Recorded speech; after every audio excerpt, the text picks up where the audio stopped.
नमस्कार विद्यार्थी मित्रांनो, मी शिवम पवार आणि आपण बघतोय स्पर्धा परीक्षेमध्ये विचारले जाणारे वेरी IMP प्रश्न आणि आजचा भाग क्रमांक आहे 17.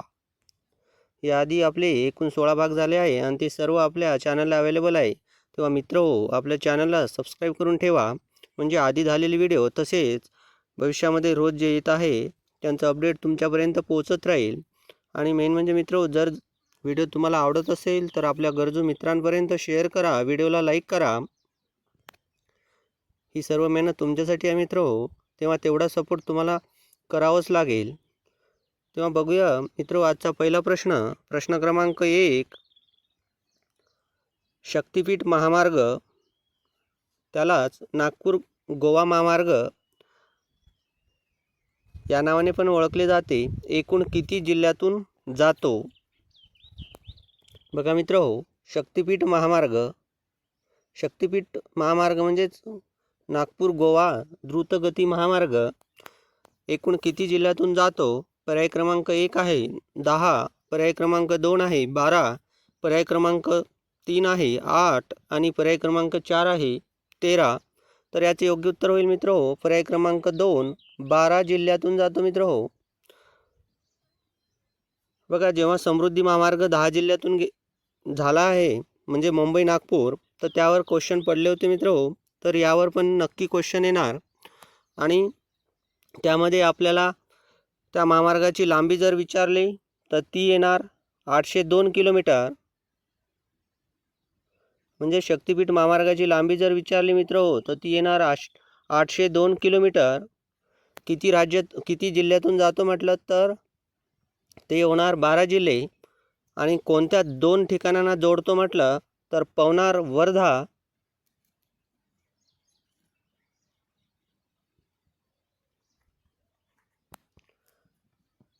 वर्धा ते पाथर्डी उत्तर गोवा.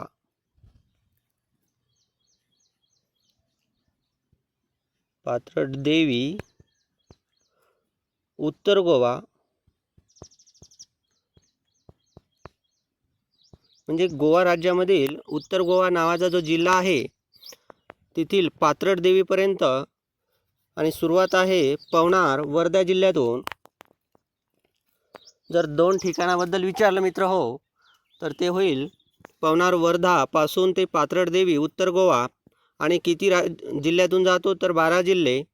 आणि कधी कधी असा पण क्वेश्चन येऊ शकतो मित्र हो की शक्तिपीठ महामार्ग खालीलपैकी कोणत्या जिल्ह्यातून जात नाही, तेव्हा अशा वेळेस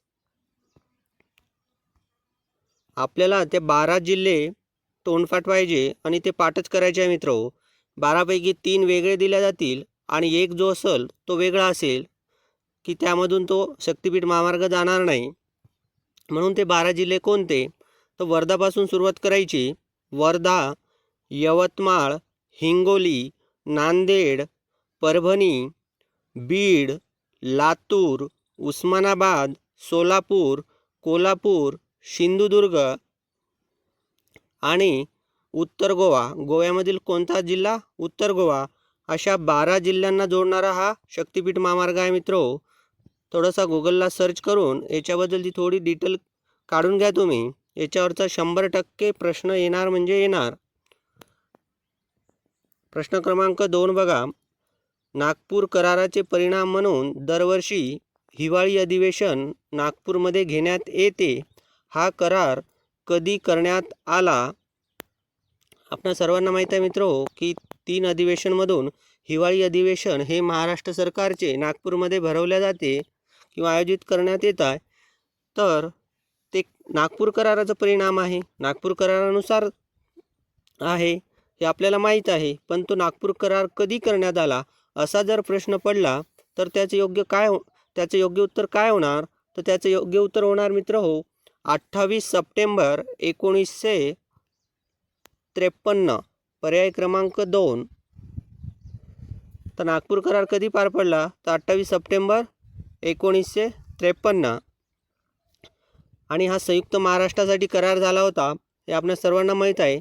नागपूर करार आणि याआधी 1947 मध्ये म्हणजेच 8 ऑगस्ट 1947 मध्ये अकोला करार झाला होता मित्रहो. अकोला करार झाला होता 8 ऑगस्ट 1947ला.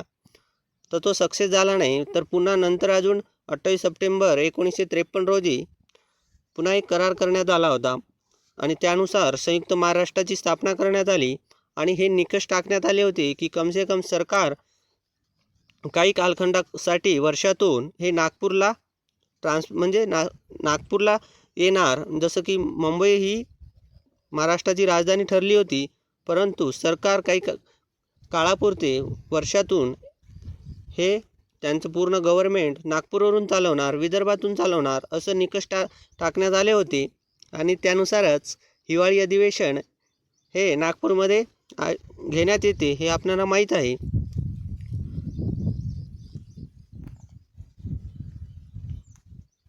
प्रश्न क्रमांक 3. खालीलपैकी राज्याचे नृत्य प्रकार किंवा प्रकारामध्ये चुकीचा पर्याय ओळखा. खालीलपैकी राज्याचे नृत्य प्रकार मध्ये चुकीचा पर्याय ओळखा.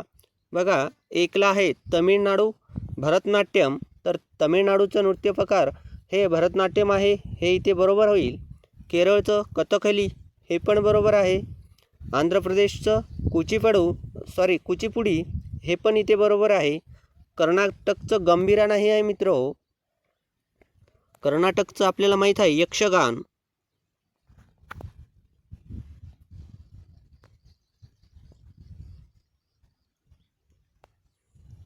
कर्नाटक राज्याचे नृत्य प्रकार कोण? तर यक्षगान.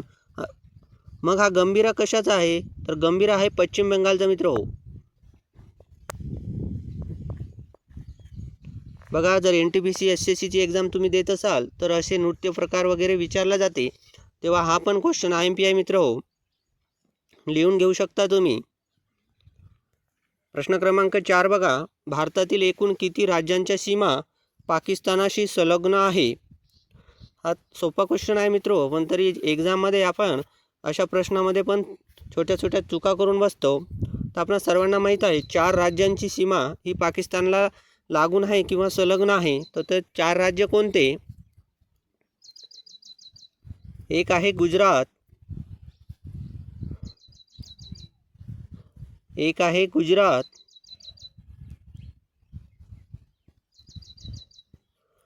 दुसरं आहे राजस्थान,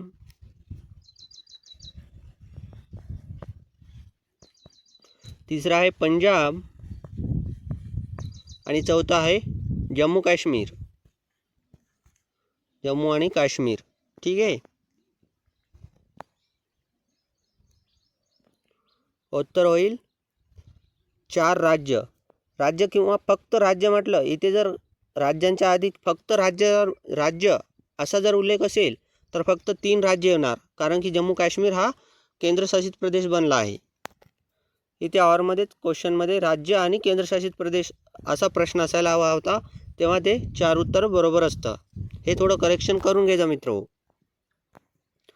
प्रश्न क्रमांक 5, राज्यातील महिला विकासासाठी काम करणारे कार्यकर्ते आणि संस्थांना महाराष्ट्र सरकारतर्फे कोणता पुरस्कार देण्यात येतो? बघा, राज्यातील महिला विकासासाठी काम करणारे कार्यकर्ते आणि संस्था यांना महाराष्ट्र सरकारतर्फे कोणता पुरस्कार देण्यात येतो? पर्याय क्रमांक 1 आहे अहिल्याबाई होळकर, पर्याय क्रमांक 2 आहे मा जिजाऊ, पर्याय क्रमांक 3 आहे सावित्रीबाई फुले आणि पर्याय क्रमांक 4 आहे दत्तक माता पुरस्कार. तर याचं योग्य उत्तर होईल अहिल्याबाई होळकर, पर्याय क्रमांक 1. अहिल्याबाई होळकर पुरस्कार राज्यातील महिला विकासासाठी काम करणारे कार्यकर्ते असो किंवा संस्था असो यांना महाराष्ट्र सरकारतर्फे देण्यात येतो.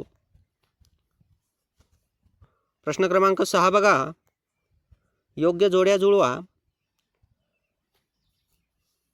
बघा, अर्थशास्त्रातील ग्रंथ किंवा पुस्तके दिली आहे आणि त्यांचे लेखक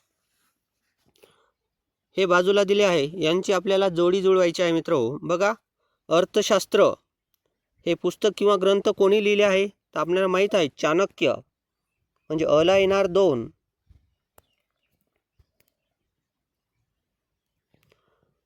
राष्ट्राची संपत्ती हे कोणी लिहिलं आहे? ॲडम स्मिथ, म्हणजे 1. आणि अर्थशास्त्राची मूलतत्त्वे हा ग्रंथ कोणी लिहिला? तर तो प्राध्यापक अल्फ्रेड मार्शल. म्हणजेच कला येणार 3. म्हणजे योग्य जोडी काय होणार? 2, 1, 3. आणि पर्यायामध्ये बघा 2, 1, 3 कुठे आहे? तर पर्याय क्रमांक 2. चाणक्याचं उर्फ नाव आपल्याला माहीत आहे विष्णुगुप्त आणि कौटिल्य. यावर पण MPSC मध्ये प्रश्न येऊन गेलेला आहे मित्र हो, की चाणक्य खालीलपैकी कोणत्या नावाने ओळखले जात होते? आणि खाली 2 ऑप्शन होते, आपलं कौटिल्य आणि विष्णुगुप्त. आणि पर्यायामध्ये होते की अ आणि ब दोन्ही पण. तर ते दोन्ही पण हे असं उत्तर होतं मित्र हो. प्रश्न क्रमांक 7 बघा, घटनादुरुस्तीशी संबंधित असलेले संविधानातील भाग व कलम अनुक्रमे कोणते? आपल्या सर्वांना माहीत आहे, आपण घटनादुरुस्ती शिकलो आहे.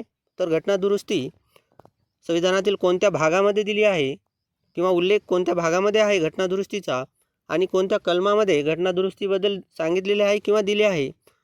तर भाग क्रमांक 20 आणि कलम 368. बघा मित्र हो, आपल्याला 368 हे माहीत असते, परंतु आपण भाग क्रमांक पाठ करत नाही आणि तिथे आपली चूक होऊन जाते. पण असे क्वेश्चन येणार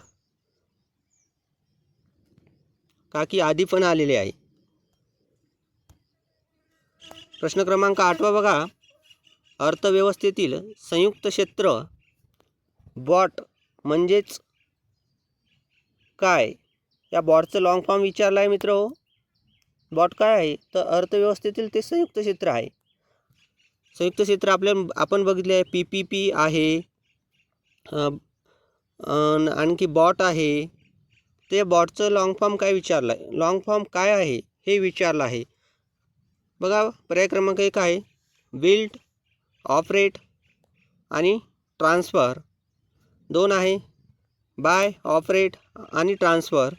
3 आहे बिल्ड, ओपन, ट्रान्सफर. आणि 4 आहे बिझनेस, ऑपरेटेड, ट्रेड. बघा बिझनेस आणि ट्रेड शब्द आल्यामुळे आपण इथे चूक करू शकतो मित्र हो. आपल्याला हा पर्याय योग्य वाटेल, पण बॉटचं लॉंग फॉर्म योग्य होईल बिल्ड, ऑपरेट आणि ट्रान्सफर. म्हणजे हे एक प्रायव्हेट सेक्टर आहे संयुक्त क्षेत्र अर्थव्यवस्थेचं. म्हणजे एक सार्वजनिक समजा एखादी संस्था असेल किंवा एखादं कार्यालय असो किंवा कोणतंही बिल्डिंगचं काम असो किंवा एखादं कंपनी स्वतःसाठी रोड वगैरे बनवतात. तर हे कशामध्ये मोडले जाते मित्र हो, की तुम्ही बनवा, त्याचा वापर करा आणि नंतर तो हस्तांतरण करा सरकारला. म्हणजे बनवा, वापरा आणि हस्तांतरण करा, त्यावरचं हे संयुक्त क्षेत्र आहे मित्र हो. योग्य उत्तर होईल बिल्ड, ऑपरेट, ट्रान्सफर. प्रश्न क्रमांक 9 बघा, सरकारचा कायदा व सुव्यवस्था यावरील खर्च हा रिकामी जागा आहे. बघा कायदा व सुव्यवस्थेवरील खर्च जो सरकार करत असतो तर साधा आहे मित्र हो. हा जो खर्च असतो तो उत्पादक असतो का?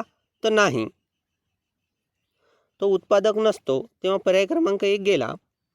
भांडवली खर्च आहे का? भांडवली खर्च म्हणजे गुंतवणूक खर्च आहे का? तर नाही, म्हणून पर्याय क्रमांक 3 पण रॉंग होईल. महसूल खर्च आहे का? तर महसूल पण खर्च नाही तो. पर्याय क्रमांक 2 अनुत्पादक खर्च हे इथं योग्य होईल मित्र हो. अनुत्पादक खर्च हे महसूल खर्चाचाच पार्ट असतो. तर योग्यातलं योग्य जर आन्सर द्यायचं झालं तर पर्याय क्रमांक 2, नाहीतर त्याला महसूल खर्च पण आपण म्हणू शकलो असतो.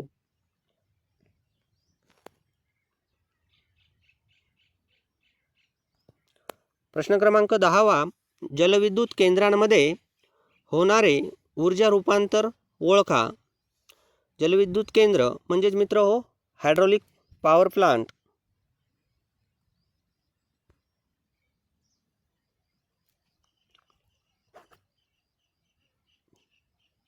तर हायड्रॉलिक पॉवर प्लांटमध्ये जो सिक्वेन्स असतो एनर्जीचा किंवा ऊर्जेचा तो कसा असतो?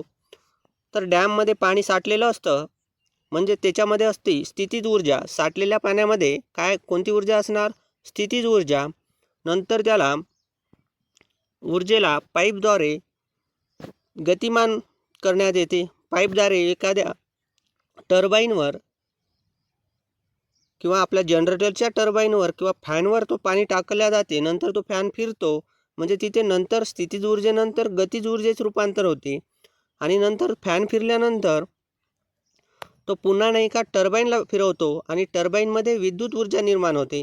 म्हणजे योग्य उत्तर होईल स्थितीज ऊर्जा, नंतर गतिज ऊर्जा आणि शेवटी विद्युत ऊर्जा. तर असा एकमेव ऑप्शन आहे मित्र, पर्याय क्रमांक 2. बघा, समजा हा डॅम आहे, याच्यामध्ये असं पाणी आहे समजा, ठीक आहे, आणि हे पाणी असं पाईपद्वारे एका टर्बाईनच्या ब्लेडवर सोडल्या जातं मित्र.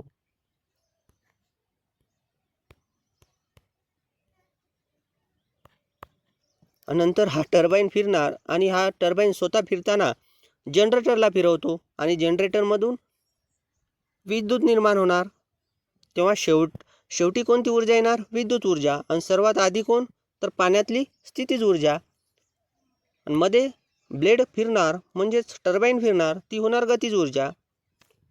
ठीक आहे मित्रो, आय होप तुम्हाला हे समजलं असेल. हे बघा, डायग्राम कशी पण असे ना, हे फक्त समजण्यासाठी आहे.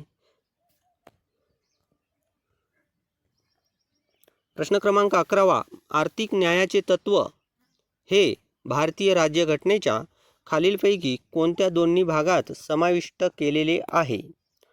कशाचे? आर्थिक न्याय.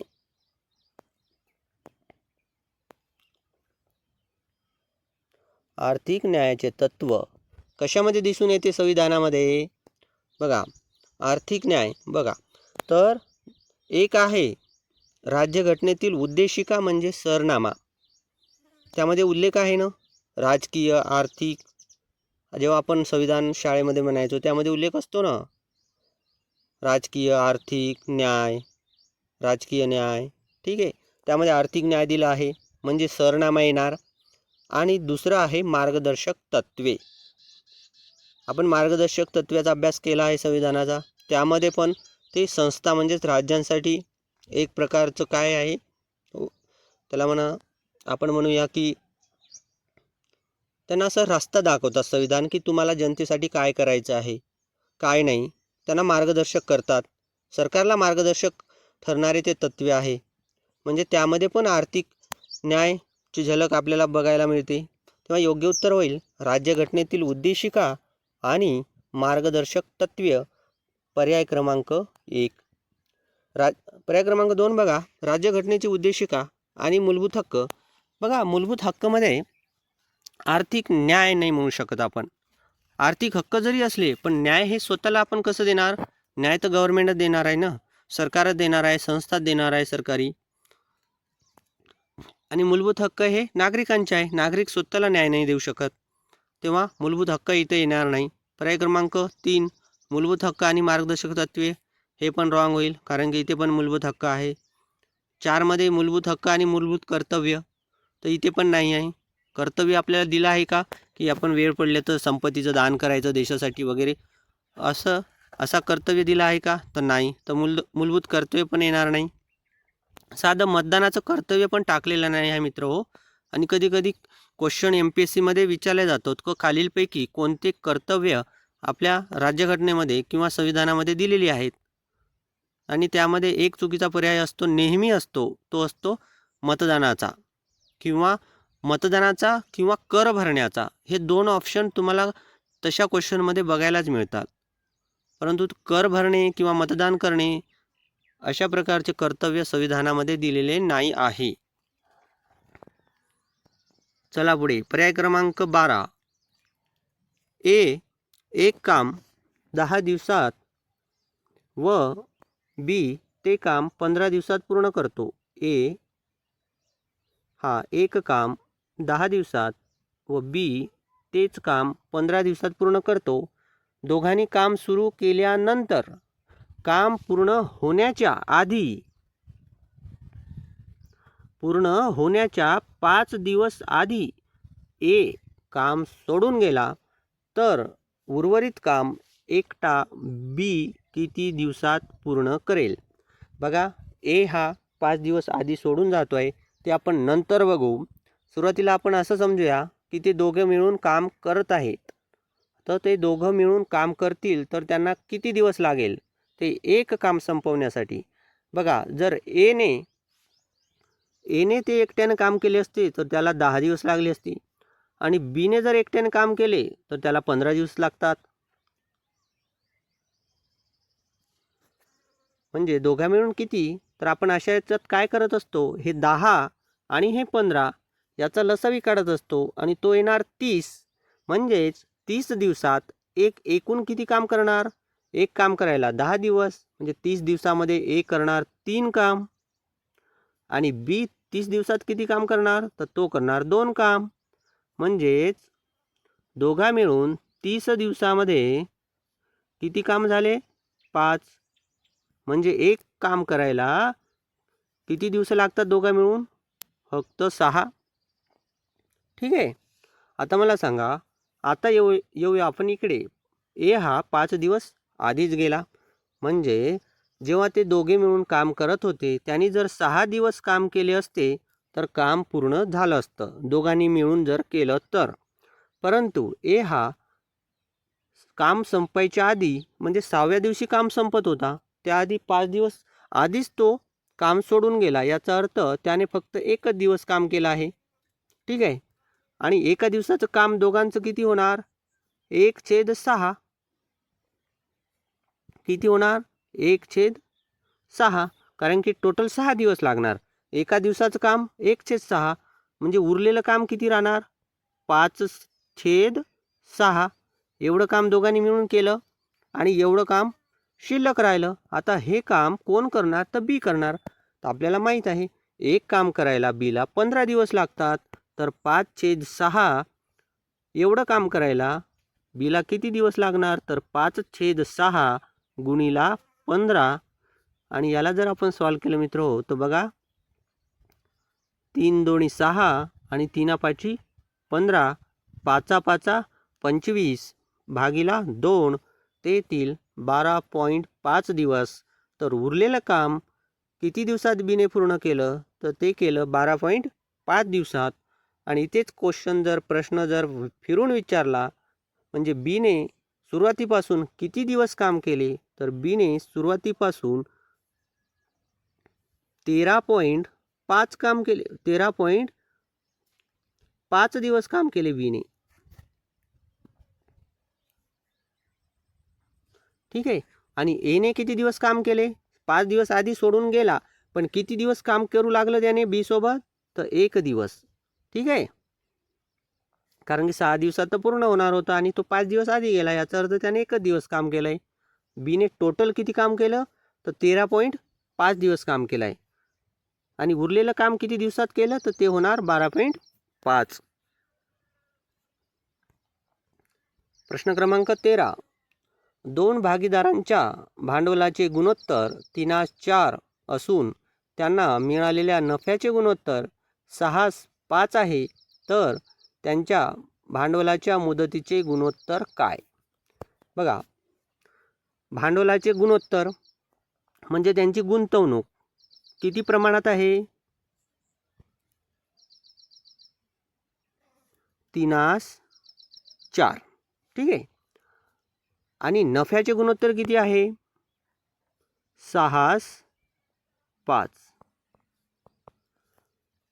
आपण अशा प्रश्नामध्ये काय करत होतो मित्र हो, बघा आपण घेत असतो त्यांचे भांडवल, गुंतवणूक आणि मल्टिप्लाय बाय कालखंड म्हणजे मुदत, किती मुदतीपर्यंत ते गुंतवणूक केली होती. तर आपल्याला मुदत माहीत नाही. पहिल्याने केले समजा 3 भांडवल गुंतवणूक, मुदत किती आहे, x मानूया. आणि दुसऱ्याने गुंतवणूक होती 4 आणि मुदत किती आहे, y मानूया. आणि नंतर त्यांचं नफ्यातलं गुणोत्तर येतं, ते आलं आपलं समजा, किंवा त्यांनी दिलेलं आहे 6:5. ठीक आहे. तर आपण सरळ सरळ भागाकार करून टाकू. इक्वेशन 1 भागीला इक्वेशन 2. ठीक आहे. म्हणजेच x/y मिळून जाईल. आपण x/y इथेच राहू देऊ.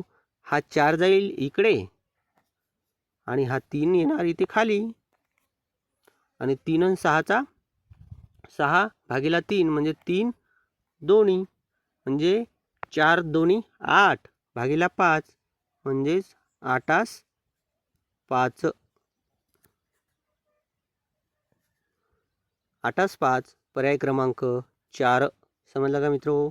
सरळ सरळ आहे. आपण असे प्रश्न कसे सोडवतो? त्यांचं भांडवल जे काही असेल तो आपण सुरुवातीला घेत असतो. भांडवल x A गुणिला मुदत असेल B, तर आपण त्यांचं नफा असतो आपला AB. ठीक आहे. दुसऱ्याचं असेल C भांडवल आणि मुदत असेल D, तर आपण या दोघांचा गुणाकार करून CD हे त्यांचं काय ठरवतो? नफ्यातलं गुणोत्तर. नफा आणि गुणोत्तर विचारलं तर आपण दोघांचा भागाकार करत असतो. तर आपण इथे तेच केलं. बघा, पहिल्या याच्यातनी आपल्याला 3 हे एकाचं गुंतवणूक भांडवल दिलं होतं, मुदत दिली नव्हती, मुदत आपण x घेतली. दुसऱ्याचं भांडवल होतं 4, मुदत माहीत नव्हती ती y घेतलं. नफा माहीत होता 6/5, तर सरळ सरळ 6/5 घेतले आणि सॉल्व केल्यानंतर x/y ते येणार 8/5. तर मुदतीचे गुणोत्तर काय येणार? 8/5. पर्याय क्रमांक 4. प्रश्न क्रमांक 14 बघा. एका चौरसाची बाजू 14 सेंटीमीटर आहे. त्याच्या चारही बाजूनी स्पर्श करणारे वर्तुळ काढले तर उर्वरित भागाचे क्षेत्रफळ किती? एका चौरसाची बाजू 14 सेंटीमीटर आहे. त्याच्या चारही बाजूनी स्पर्श करणारे वर्तुळ काढले तर उर्वरित भागाचे क्षेत्रफळ किती? बघा, एक चौरस आहे.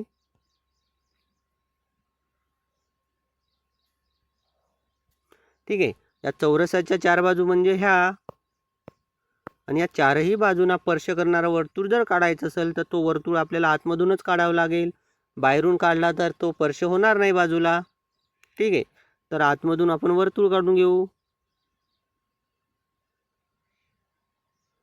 चारही बाजूंना स्पर्श करणारा वर्तुळ काढले तर उर्वरित भागाचं क्षेत्रफळ किती? उर्वरित भाग म्हणजे हा.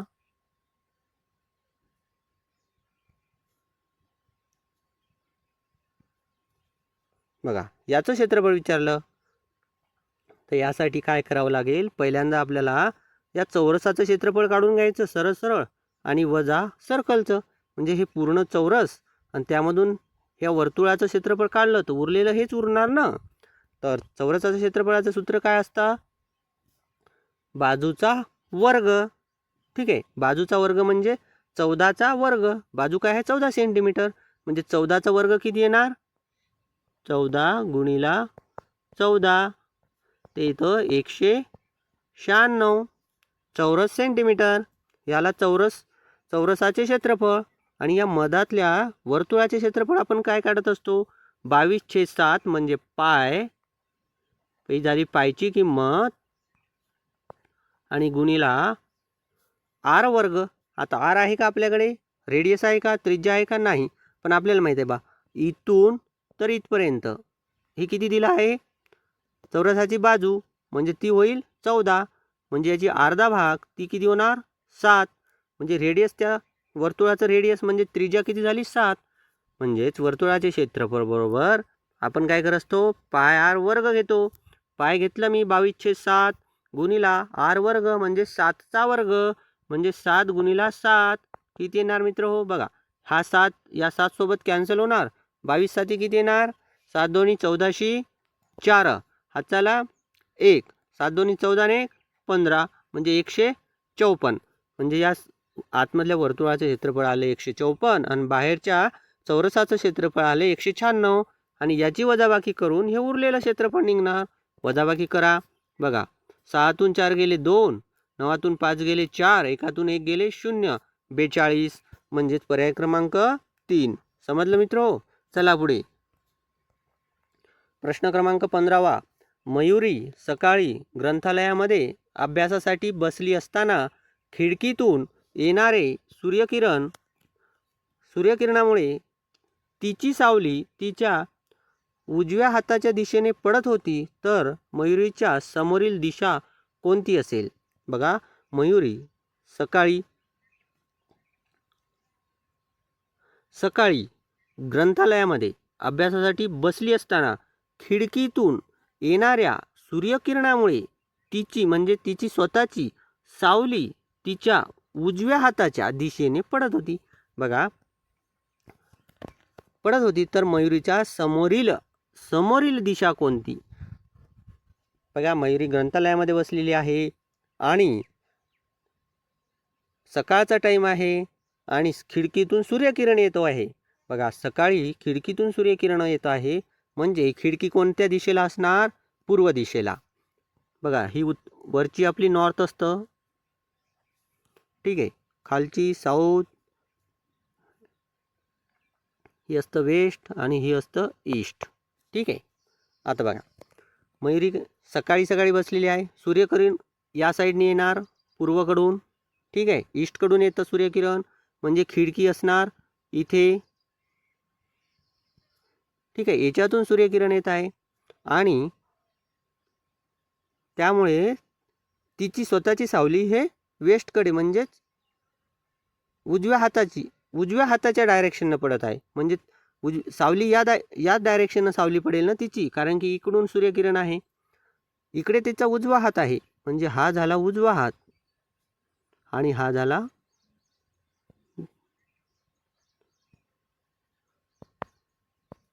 बघा, हा उजवा हाताकडे तिची सावली आहे. म्हणजे इकडून सूर्यकिरण आले आणि उजव्या हात म्हणजे हा याच्याकडे तिची स्वतःची सावली पडत आहे सूर्यकिरणामुळे आणि डावा हात हा झाला. आता बघा, डावा हात पूर्वकडे आहे आणि उजवा हात पश्चिमेकडे आहे. तर त्याचा चेहरा किंवा त्याच्या समोरील बाजू कोणती होणार? साऊथ होणार. इकडेच बघत असणार ना ती, साऊथ म्हणजे दक्षिण, ठीक आहे. समजलं मित्र? पर्याय क्रमांक 2. तेव्हा मित्र, इथंच आपले आजचे 15 क्वेश्चन संपलेले आहे. व्हिडिओ जर तुम्हाला आवडला असेल तर जाता व्हिडिओला लाईक करा, आपल्या मित्रांपर्यंत पोचवा आणि येणाऱ्या आपल्या अशाच चांगल्या दर्जेदार प्रश्नांसाठी आणि स्वतःला सराव करून घेण्यासाठी आपल्या चॅनलला सबस्क्राईब करून ठेवा. तेव्हा मित्र, आपण आज इथेच थांबणार आहोत. Thank you so much.